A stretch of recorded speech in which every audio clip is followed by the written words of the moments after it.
Bonjour et bienvenue dans Le Monde Devant Soi, le podcast d'actu international de Slate.fr. Je suis Christophe Caron et je suis en compagnie de Jean-Marie Colombani, directeur de la publication de Slate. Salut Jean-Marie. Bonjour Christophe. Et d'Alain Frachon, éditorialiste au Monde et spécialiste des questions internationales. Salut Alain. Salut Christophe. À l'heure où nous enregistrons ce podcast, le calme semble être revenu après le cessez-le-feu accepté par Israël et le Hamas, un cessez-le-feu fragile, si fragile qu'il est bien possible qu'il soit rompu quand vous nous écouterez. Cette trêve intervient après 11 jours d'un conflit lourdement armé entre Tsahal et le mouvement islamiste palestinien, qui se solde pour l'instant par la mort de 232 personnes côté palestinien et 12 côté israélien. Alors ce conflit, on ne l'avait pas vraiment vu venir, la situation semblait s'être relativement stabilisée dans la région et la cause palestinienne paraissait ne plus être une priorité des relations diplomatiques comme vous nous l'expliquiez déjà Alain. Et pourtant, ce 10 mai, le Hamas a ouvert les hostilités en tirant des salves de roquettes vers Israël en solidarité, je cite, avec les Palestiniens blessés lors d'affrontements avec la police israélienne sur l'esplanade des mosquées de Jérusalem, c'était le 7 mai. Un retour à la violence qui fait aussi suite aux tensions dans le quartier de Sheikh Jarrah à Jérusalem-Est où des familles palestiniennes ont été menacées d'expulsion par des colons juifs. Alain, est-ce qu'on peut dire que ce sont ces deux événements, les affrontements avec la police israélienne sur l'esplanade des mosquées et les tensions dans le quartier de Sheikh Jarrah qui ont déclenché l'offensive islamiste ? Oui, je crois que c'est tout à fait cette séquence. En tout cas, pour les causes immédiates, vous avez des causes un peu plus lointaines qui sont une bataille politique en Israël, il y a un vide de pouvoir en ce moment en Israël, puisque la personne qui était chargée de former un nouveau gouvernement, le centriste Yair Lapid, s'est retiré du fait de l'attaque du Hamas. Mais côté palestinien aussi, il y a une manière de vide du pouvoir, puisqu'il devait y avoir des élections le 6 mai, que le Hamas aurait probablement remporté en Cisjordanie, et peut-être les aurait-il perdus, à Gaza en tout cas, mais que le chef de l'autorité palestinienne, le Fatah, c'est-à-dire l'autre branche du mouvement national palestinien, qui est divisé en deux branches adversaires, Mahmoud Abbas, le chef de l'autre branche, a décidé d'annuler. Ensuite, la séquence est celle que vous décrivez. Pendant un mois, il y a eu des frictions à Jérusalem, des batailles à Jérusalem, d'abord autour de la possibilité que plusieurs familles, 27 familles palestiniennes, quelques 300 personnes, soient expulsées d'un quartier, qui est un quartier traditionnellement un quartier arabe, le quartier de Sheikh Jarrah, c'est le quartier de la bourgeoisie palestinienne à Jérusalem, soient expulsées pour céder la place à des colons. Et puis aussi, c'était la fin du Ramadan et il y avait des échauffourées constantes entre la police israélienne et de jeunes manifestants palestiniens sur ce qu'on appelle l'esplanade des mosquées. L'esplanade des mosquées, c'est cette grande esplanade sur laquelle il y a la mosquée Al-Aqsa et puis il y a le dôme du Rocher qui sont des lieux sacrés pour l'islam. Mais un des murs de soutènement, vous savez, de l'esplanade des mosquées, c'est le mur des lamentations, c'est-à-dire ce qui reste du deuxième temple, et qui est un lieu sacré pour les Juifs. Donc, vous voyez, le terrain est explosif. Et le Hamas a déclenché les hostilités avec les missiles en lançant des roquettes, une centaine de roquettes le 10 mai, parce qu'il y a vu l'occasion, de manière assez cynique, de capitaliser sur ce qui était en train de se passer à Jérusalem. La police israélienne était entrée sur l'esplanade, ce qu'elle fait quasiment jamais, mais plus encore, elle avait tiré des grenades dans la mosquée Al-Aqsa. On n'avait jamais vu ça. Ça ressemblait presque à une sorte de provocation, si vous voulez. Naturellement, les jeunes Palestiniens ont répondu avec des pierres et il y a eu véritablement des bagarres dans ce lieu-là, à ce moment-là, c'est-à-dire la fin du Ramadan. Voilà, il s'est dit, c'est l'occasion, nous allons passer pour les défenseurs de Jérusalem, dans l'ensemble du monde arabe, et pour les défenseurs des Palestiniens. Et c'est ainsi que cette histoire a commencé. Le Hamas se disant, ça va finir par achever complètement le Fatah de Mahmoud Abbas, l'autorité palestinienne. Ils ont refusé des élections. Eh bien, nous allons montrer qu'en fait, c'est nous, la force militante et la force dominante dans le mouvement national palestinien.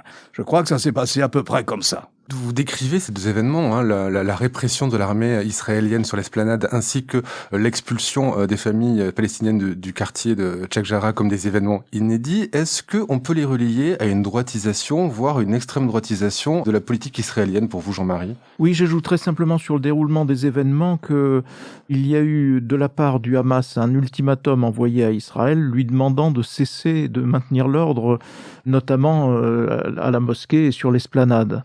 Et donc, ils avaient dit, si Israël ne retire pas ses forces de l'ordre, il va se passer des choses.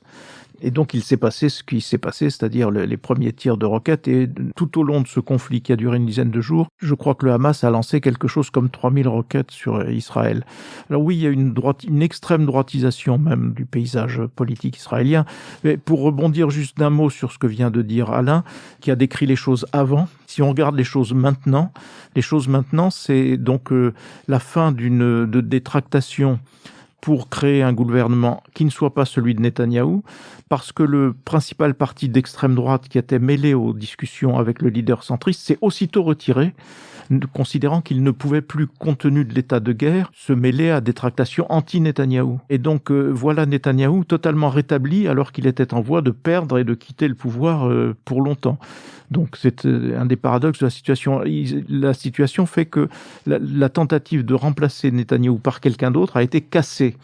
Et notamment par le fait que cette extrême droite s'est retirée et est rentrée, si j'ose dire, dans le giron de Netanyahou. Et du côté du Hamas, le Hamas proclame sa victoire, notamment en Cisjordanie, et marque des points vis-à-vis de Mahmoud Abbas, c'est évident. Donc les deux extrêmes, si vous voulez, se confortent.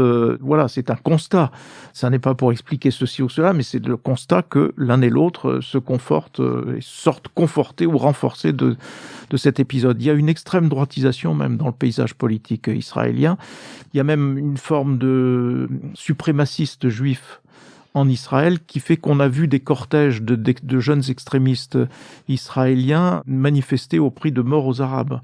En retour, si j'ose dire, on a eu droit à des manifestations très violentes de la part d'Arabes israéliens qui font dire qu'on n'est plus dans un conflit entre Palestiniens et Israéliens, on est dans un conflit entre Juifs et Arabes à l'intérieur même d'Israël.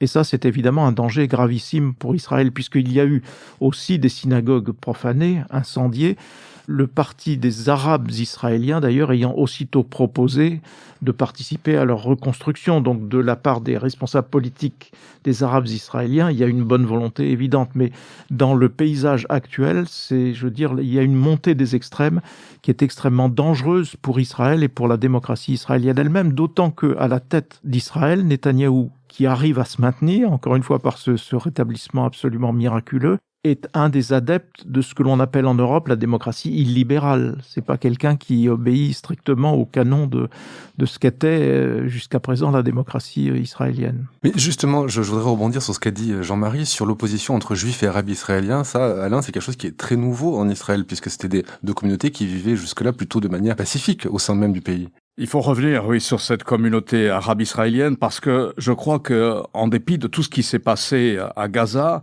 en dépit des plus de 3000 roquettes tirées par le Hamas sur Israël, en dépit du pilonnage de l'armée israélienne contre la bande de Gaza, que l'on sait, en dépit de tout cela, ce qui fait le plus peur aux Israéliens, juifs comme arabes d'ailleurs, c'est ça a été ce regain de violence entre eux.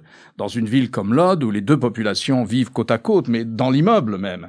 Dans l'immeuble, tout d'un coup, on a senti l'hostilité avec le voisin. Et quelquefois, ça a débordé, puisqu'il y a eu des commerçants juifs qui ont été systématiquement attaqués. Ça a pu prendre même des allures de pogrom, si vous voulez, avec naturellement la réplique après de l'autre côté. Ce sont des Palestiniens qui, au moment de la création de l'État d'Israël, en 1948, sont restés. Ils ne sont pas partis. Comme 700 000 autres Palestiniens, ils sont restés. Et donc, ils sont dans ces frontières qui sont les frontières d'avant la guerre de 1967, puisqu'après 1967, Israël va contrôler Gaza et la Cisjordanie, d'autres territoires. Ils sont 20% maintenant. Sur une population de 9 millions d'habitants, ils sont 20%. On parlait de la composition d'un prochain gouvernement centriste qui était possible. Ils sont très bien représentés au Parlement. Je crois à peu près 15 ou 16 députés à la Knesset, au Parlement israélien. Ils étaient prêts à soutenir ce gouvernement de coalition, peut-être, voire même, prêts à une participation gouvernementale. Donc vous voyez, ce paysage politique qui semblait devoir s'élargir en Israël, eh bien au contraire, il a débouché sur cet affrontement entre Palestiniens qui ont la nationalité israélienne et Juifs israéliens. Ça, c'était du jamais vu. Je dirais que depuis 1967, justement, les Arabes israéliens, bien que discriminés à plein d'égards, sur le plan des infrastructures, etc., précisément parce qu'ils ne font pas l'armée, sur le plan de la sécurité sociale, mais enfin, bien que discriminés, si vous voulez, ils sont dans la société israélienne.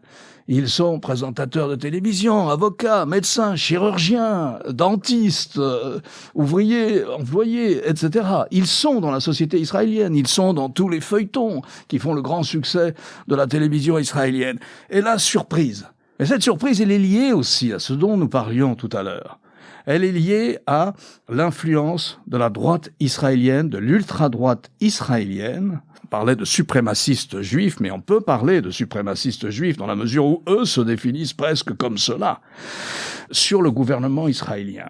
Et un de leurs slogans, lors des batailles qui a eu lieu autour de la mosquée Al-Aqsa, un de leurs slogans, de ces suprémacistes, que Netanyahou, petit à petit, a banalisé. Il a normalisé leur présence dans les institutions. Ils ont un député à la Knesset. Mais Netanyahou s'apprêtait à nouveau à discuter avec eux. Leur slogan, c'était, à propos de l'esplanade des mosquées, on va leur montrer aux Arabes qui est le propriétaire. C'était ça leur slogan. Alors qu'on est dans un lieu extrêmement sensible, juridiquement, le responsable, par accord avec Israël, c'est la Jordanie de l'esplanade des mosquées. Donc c'est très compliqué, c'est très sensible. Ça peut déclencher des batailles terribles entre juifs et arabes. Eh bien, c'est ce qu'on a eu. Juste un mot pour ce qu'on évoquait, les jeunes Israéliens, jeunes Palestiniens. À quand remonte le dernier processus de paix ? À plus de 20 ans. Donc il y a toute une partie de la jeunesse arabe israélienne et israélienne qui n'a jamais eu l'ombre d'une connaissance de ce que peut être un processus de paix, parce qu'on est en présence de deux acteurs, Netanyahou et les siens d'un côté, le Hamas de l'autre, qui ne veulent pas de la paix et qui ne veulent pas d'un nouveau processus de paix. Et d'ailleurs, Netanyahou, dans cette volonté-là, a été très largement soutenu par Donald Trump.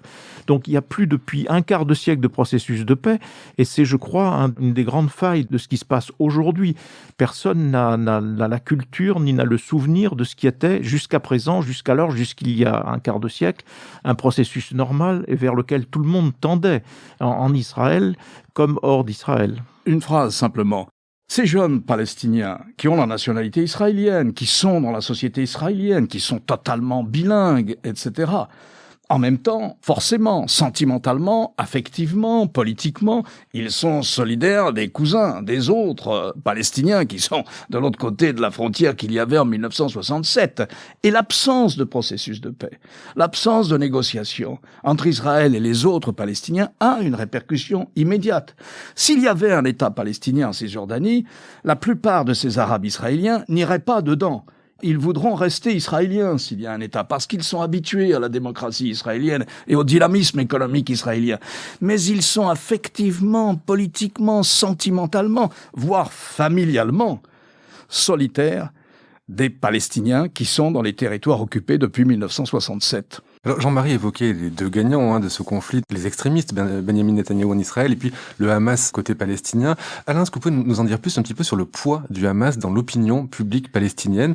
Est-ce que c'est un mouvement qui est soutenu ? J'ai quand même l'impression qu'il se sert aussi pas mal de la population dans le conflit. Oui. Comment ils sont perçus ? Le Hamas, c'est un mouvement qui apparaît dans le milieu des années 1980. C'est l'islam politique traditionnel. C'est une filiale des frères musulmans égyptiens, le Hamas.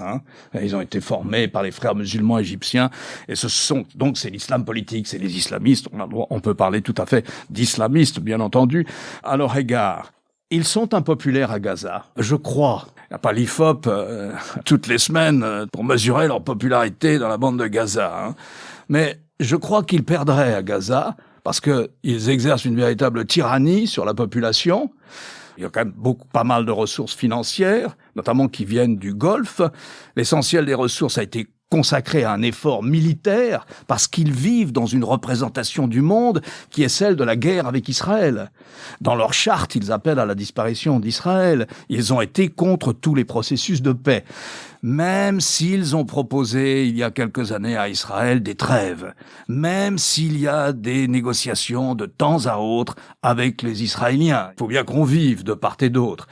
Donc, si vous voulez, ils reçoivent tous les mois plusieurs dizaines de millions de dollars du Qatar. Ça, c'est un plan qui a été conçu entre le Qatar et les Israéliens. Et le gouvernement israélien accepte ce transfert de fonds. La population a bien dû constater qu'ils s'en servent pas pour faire des abris. Ils s'en servent pour assembler des missiles. Des centaines et des centaines de missiles. Je crois que la situation économique n'est pas bonne, même si elle s'est améliorée, même si les Israéliens autorisent des zones de pêche plus vastes, même si les Israéliens, ces derniers mois, ont autorisé plus de transferts de marchandises. Mais la situation est mauvaise. Vous avez là 2 millions d'habitants qui vivent dans des conditions ignobles. Il n'y a pas d'autre mot. Et je crois que la tyrannie du Hamas, qui martyrise toute opposition, écrase toute dissidence. Vous savez, le Hamas, on dit, c'est souvent très différent de l'autre mouvement qui a tiré des roquettes aussi, le djihad islamique. Je crois que c'est une sorte de filialisation, en fait, entre les deux. En Cisjordanie, en revanche, où l'autorité palestinienne, à la suite des accords d'Oslo, il y a plus de 20 ans dont on parlait, elle a un contrôle municipal sur les services publics municipaux sur 40% du territoire de la Cisjordanie. En Cisjordanie, il y a 3 millions de Palestiniens. À Gaza, il y en a 2. Et en Israël, il y a 2 millions d'Arabes israéliens. Voilà la situation. Tout ça est tout petit. Et je crois qu'ils auraient gagné en Cisjordanie parce que le crédit politique, le capital politique de Mahmoud Abbas a été complètement érodé, n'existe plus. On a eu le sentiment qu'il était faible, il n'a rien fait qui fasse de lui un grand leader du mouvement national palestinien. Et donc, il a eu peur de faire les élections. Les dernières élections ont eu lieu en 2006. Donc, vous voyez, sa légitimité, elle est plus que marginale, elle est très faible. Et donc, il est possible que le Hamas aurait gagné les élections en Cisjordanie, avec naturellement cet argument formidable donné aux Israéliens, qui est de dire, mais si le Hamas avait gagné les élections en Cisjordanie, voilà, si vous voulez, où on en est après 20 ans de vide politique. Quand il y a un vide politique, on dit toujours le processus de paix, et pour le critiquer, on dit il y a plus de processus que de paix. C'est vrai d'ailleurs, il y a plus de processus que de paix, mais au moins il y a un processus, et il joue un rôle fonctionnel. Quand il n'y a pas de dialogue organisé, même si ce dialogue a des ratés, et il est misérable de temps en temps, mais il n'y a pas le vide politique que crée l'absence totale de dialogue que décrivait Jean-Marie tout à l'heure. Eh bien, c'est la violence qui vient à l'intérieur. Et sur le Hamas, il faut aussi rappeler que, quand on regarde d'ailleurs les images, on visualise cela très bien. Israël est évidemment accusé parce que le nombre des victimes civiles était très important, notamment les enfants. Et on s'aperçoit qu'en effet, le Hamas a installé au fond probablement des rampes de lancement à l'intérieur même du paysage urbain. Et donc, quand on cible un immeuble ou un autre, et probablement une des fautes d'ailleurs d'Israël a été de cibler l'immeuble de Al Jazeera et d'Associated Press, parce que là, je pense, ça a provoqué une réaction très vive aux États-Unis, qui en même temps peut-être a conduit Biden à agir plus vite que prévu et à pousser davantage pour le cessez-le-feu. Mais néanmoins, on voit bien que le Hamas s'est installé au cœur même de la population, et donc forcément, quand vous voulez riposter, les pertes entre guillemets sinistrement collatérales sont évidemment très importantes. Et on ne sache pas que le Hamas ait jamais entrepris une politique de préparation ou de défense civile. On a tous les images en tête du bombardement de Londres pendant la Deuxième Guerre mondiale par les avions allemands. Mais la défense civile à Londres était organisée, était structurée. Là, il y a zéro défense civile organisée par le Hamas, qui laisse la population livrée aux ripostes israéliennes. Et donc, ça traduit un peu le comportement de cette organisation, qui est par ailleurs toujours considérée comme une organisation terroriste vue par les États-Unis ou vue par l'Union européenne. Donc on a affaire à cela, quoi. Et il faut aussi rappeler que dans la bataille politique contre le Fatah, c'est-à-dire contre le mouvement de Mahmoud Abbas, c'est par les armes que le Hamas a pris le pouvoir dans la bande de Gaza. C'est par les armes qu'ils ont éliminé le Fatah, et non pas par un processus électoral.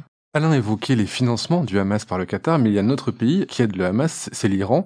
Est-ce que le pays est encore actif ? Alors jusqu'à présent, on considérait le Hamas comme un des bras armés de l'Iran, au même titre que le Hezbollah libanais. Je ne sais pas si les choses ont évolué, compte tenu du fait qu'il y a aussi un jeu maintenant de l'Arabie Saoudite qui est différent.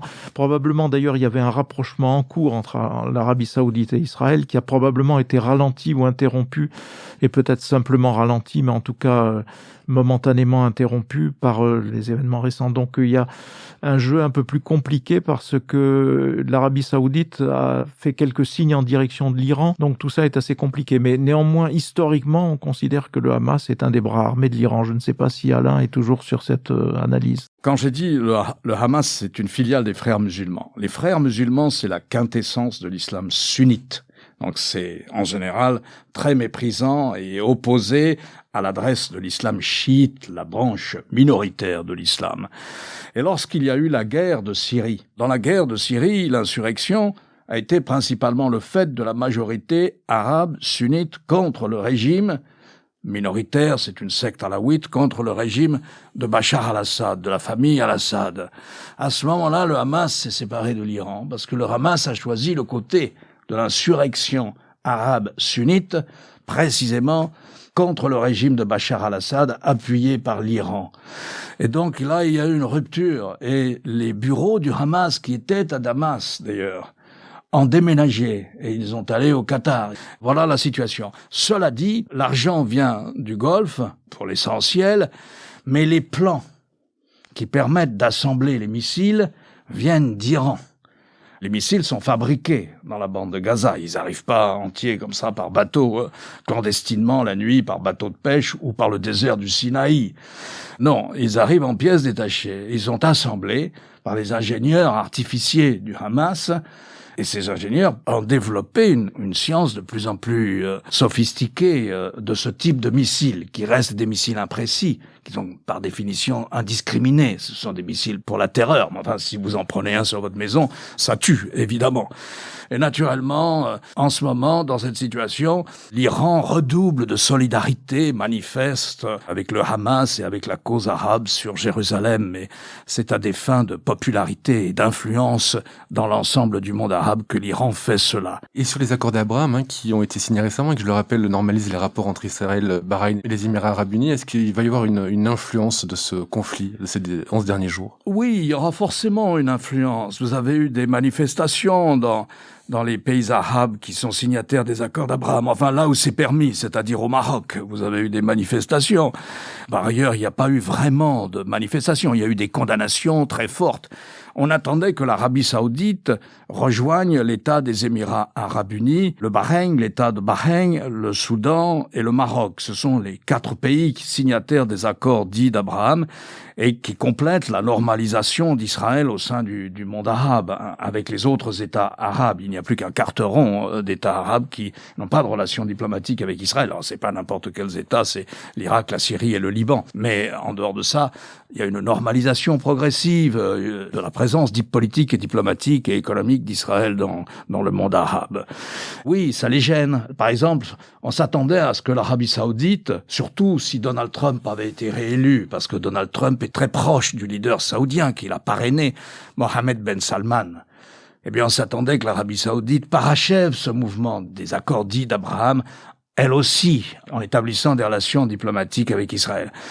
Non seulement l'Arabie saoudite ne l'a pas fait, parce que le roi actuel, le vieux roi, est contre, à cause de Jérusalem, parce qu'il n'est pas d'accord avec ce que font les Israéliens à Jérusalem. Et là, ils le feront encore moins. Même si Mohammed Ben Salman, le prince héritier, le voulait, il n'oserait pas le faire. Ça va ralentir un peu, mais un peu seulement. Ça ne change pas ce mouvement de fond. C'est pareil, il y a eu des batailles très fortes entre Israël et le Liban. Il y a eu déjà des mini-guerres à Gaza, comme en 2008, en 2012, en 2017. 2014, voilà, en 2014 surtout, en 2014, 2000 morts, en 2014, 2000 morts palestiniens. Pour autant, les Égyptiens et les Jordaniens ont maintenu leurs relations diplomatiques. Quelquefois, ils ont rappelé l'ambassadeur, mais 6 mois plus tard, ils l'ont renvoyé. Donc je pense que ça n'aura pas d'impact important sur ce mouvement d'établissement de relations politiques et diplomatiques entre Israël et le monde arabe à moyen terme. On évoquait l'Arabie saoudite, il faut rappeler que dans un des derniers processus de paix qui était conduit du côté israélien par Ehud Barak, leader travailliste à l'époque, ils étaient vraiment au seuil de la paix. Et on dit, et on a, je pense, établi que le dernier obstacle qui n'a pas été franchi, c'est l'accord de l'Arabie saoudite, à cause de Jérusalem. Et que Jérusalem était déjà la pomme de discorde la plus grande, comme elle l'est restée. Et donc le cas de Jérusalem reste évidemment, un des cas absolument insolubles. Ça dure depuis des lustres, et ça n'a certainement pas progressé dans sa résolution par les derniers événements. Alors pour finir, je voudrais qu'on dézoome un peu. On voit que ce conflit israélo-palestinien oblige le reste du monde à se positionner et clive. On a vu dans New Deal, notre autre podcast sur les États-Unis, les tensions que cela entraîne aux États-Unis justement et au sein même du Parti démocrate, avec une gauche du Parti démocrate qui veut remettre en cause le soutien américain à Israël. Les États-Unis, ce ne sont pas le seul pays à être clivé sur la question. La France aussi est particulièrement sensible, et particulièrement en Europe. Pourquoi, Jean-Marie ? Parce qu'il y a en France une forte communauté musulmane, d'une part, et donc il y a toujours eu historiquement une sorte de solidarité instinctive avec les Palestiniens, cause qui a été très largement d'ailleurs récupérée à gauche et surtout à l'extrême gauche. Et il y a aussi la première communauté juive en Europe occidentale, enfin dans l'Union européenne. Donc c'est la caractéristique et la particularité française. Donc on a toujours la crainte, parce que ça s'est déjà produit dans le passé à travers des manifestations ici et là, on a toujours la crainte qu'un conflit qui ressurgit provoque à nouveau des incidents en France. Donc il faut rappeler quand même que malheureusement un certain nombre de nos compatriotes de confession juive ont quitté la France parce que leurs conditions de vie étaient devenues insupportables. Ils ne pouvaient plus aller à l'école, ils ne pouvaient plus vivre normalement. Et donc c'est un sujet en effet extrêmement sensible pour nous. Alors avec ceci de plus compliqué encore, c'est qu'on est souvent sommé de prendre parti en ce sens qu'on ne peut pas, si vous mettez en cause par exemple le fait qu'Israël ait provoqué tant de victimes civiles et tant de victimes chez les enfants, vous êtes aussitôt réputé pour être côté Hamas. De la même façon, si vous dites que le Hamas, qui est la réalité, ne protège absolument pas sa population et au contraire, vous êtes aussitôt taxé d'être... Donc c'est très difficile de nuancer les choses et d'essayer d'avoir une approche, j'allais dire, aussi objective que possible, en sachant que, en l'espèce, les tirs de roquettes sont venus du Hamas et que le Hamas a comme idéologie de rayer Israël de la carte. Il ne faut jamais l'oublier. Et donc, la défense d'Israël est une cause qui mérite très largement d'être défendue. Il ne faut pas l'oublier. Mais on a toujours du mal, je ne sais pas si Alain est sur la même ligne, on a toujours du mal à exprimer quelques nuances que ce soit pour essayer d'objectiver un petit peu la situation et ce qui tient au fait à l'extrême sensibilité de cette question en France. Alain, est-ce que vous pouvez nous donner en quelques mots la position de la France de Macron dans ce conflit? Est-ce qu'elle diffère des positions prises précédemment par ses prédécesseurs? Je ne crois pas que ça diffère sensiblement de ses prédécesseurs. La France, lorsqu'il y a eu des élections, je crois que c'était en 2006, dans la bande de Gaza, le Hamas les remporte. Et un an plus tard, le Hamas liquide militairement le Fatah. Donc il liquide le Fatah militairement, qui avait eu le tort de penser qu'il pourrait corriger les élections en lançant une mini-guérilla contre le Hamas, etc. Donc à ce moment-là, lorsque le Hamas a totalement pris le pouvoir à Gaza, l'Union européenne a pris une position, mouvement terroriste, pas de dialogue avec le Hamas. C'est curieux, parce que on aurait pu faire la même chose avec le Hezbollah. Or, on n'a pas fait la même chose avec le Hezbollah. On a dit le Hezbollah, il y a une branche politique, ils sont représentés au gouvernement du Liban, ils ont le ministère du Tourisme, etc., ou des Affaires sociales. Donc, et puis il y a une branche militaire. Alors la branche militaire, c'est les terroristes, on négocie pas avec eux, mais la branche politique, on négocie avec eux. Moi, je crois c'était une erreur. Et la France n'aurait pas dû souscrire à cette politique européenne, je crois. Je crois qu'il fallait maintenir la possibilité d'un dialogue avec le Hamas, dans la mesure où c'était le pouvoir de facto. En diplomatie, vous établissez des relations avec vos ennemis, pas avec vos amis. Avec vos amis, vous dialoguez, quitte à avoir des différends. Donc je ne vois pas de différence au sein de l'Union européenne. Il y a des sensibilités différentes au sein de l'Union européenne, puisque nous avons vu cette semaine, que la Hongrie a empêché, la Hongrie de Viktor Orban, dont on parlait tout à l'heure, donc le modèle de la démocratie illibérale au sein de l'Union européenne, eh bien la Hongrie a empêché une déclaration des ministres communes, des ministres des Affaires étrangères des 27. Je pense que c'est très grave. Ça veut dire que nous n'avons pas de position politique au Moyen-Orient. Nous pouvons avoir une position politique nationale qui est le dialogue, il faut absolument refaire... La France est courageuse, hein. La France, elle maintient un centre culturel à Gaza, elle est courageuse, on donne des bourses aux jeunes étudiants, on a des fonctionnaires qui sont courageux, qui vivent là-bas. Mais sur le plan politique, je ne vois pas en quoi la France toute seule peut marquer une différence qui fasse une différence politique, marquer une différence rhétorique qui débouche sur une différence politique. Je ne le crois pas, ce n'est pas en notre pouvoir. En tout cas, il y a la proximité qu'il faut rappeler entre la France et l'Égypte. L'Égypte qui a été au cœur de la négociation pour le cessez-le-feu, puisque l'Égypte peut parler au Hamas et évidemment parle avec Israël, puisqu'elle est en paix avec Israël depuis 1978. Et donc la proximité entre la France et l'Égypte fait sans doute que nous n'avons pas été, j'allais dire, totalement tenus non informés ou complètement hors jeu dans cette négociation, plus la proximité évidemment avec les États-Unis. Merci messieurs pour ces analyses et commentaires. Pour ceux qui voudraient en savoir plus, je les renvoie à votre chronique hebdomadaire chaque jeudi dans le Monde, Alain, où vous revenez sur la disparition de la question palestinienne des discussions internationales et de son retour, on vient de le voir, par et dans la rue. Quant à vous, Jean-Marie, chaque jeudi sur France 24, c'est l'émission politique et cette semaine, vous vous intéressez à la présence de Gérald Darmanin à la manifestation des policiers le 19 mai dernier. Merci messieurs et à la semaine prochaine. Merci Christophe. Merci Christophe. Retrouvez Le Monde devant soi chaque vendredi sur slate.fr ou votre plateforme de podcast préférée.